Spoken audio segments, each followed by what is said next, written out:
تو یہ جو کہاوتیں ہوتی ہیں، جس زبان کی آپ تقریر کر رہے ہیں اس زبان کی کہاوتیں، ان پر بھی آپ کو عبور ہو، اس کے لیے ادبی کتابیں ان کو اپنے مطالعہ میں رکھیں۔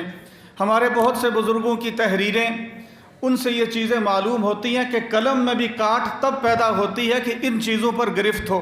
ابھی یہ چھوٹا بچہ جو تقریر کر رہا تھا، حفیظ اللہ غالباً مولانا اللہ یار خان صاحب کا نام لے رہا تھا۔ مولانا اللہ یار خان صاحب کے خلیفہ ہیں مولانا اکرم آوان، ان کی ایک تفسیر ہے اسرار التنزیل۔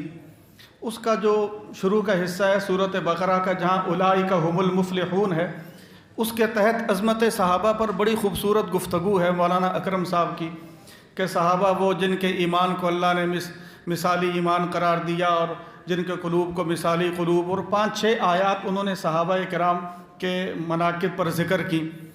اس کے بعد وہ لکھتے ہیں کہ ایک طرف تو اللہ کا قرآن جو ان صحابہ کے اوصاف بیان کر رہا ہے، اور دوسری طرف یہ فلاں فلاں راوی قلبی اور فلاں راوی۔ اس پر آگے کہا کہ مجھے پنجابی کا محاورہ یاد آتا ہے کہ ذات دی کڑکلی شاہ تیرا نو جپھے۔ پنجابی حضرات سمجھ گئے ہوں گے، یہ شاہ تیر چھتوں میں ہوتے ہیں، جیسے یہ بیم یہ چھتوں میں آپ کو نظر آ رہے ہیں۔ آپ نے کبھی چھپکلی دیکھی ہو جو ان بیموں کے اوپر چل رہی ہو، اس کی دونوں باہیں کھلی ہوتی ہیں اس بیم کو پکڑنے کے لیے، تو جو چھپکلی ہوتی ہے اس کا وجود چھوٹا سا ہے، وہ شاہ تیر کو پوری طرح پکڑ نہیں سکتی، کبھی گر بھی جاتی ہے۔ تو انہوں نے کہا کہ ذات دی کڑکلی شاہ تیرا نو جپھے، یعنی یہ ان کی حیثیت اس کڑکلی چھپکلی سے زیادہ نہیں ہے، اور تنقید ان بڑے بڑے صحابہ کرام پر یہ لوگ کر رہے ہیں۔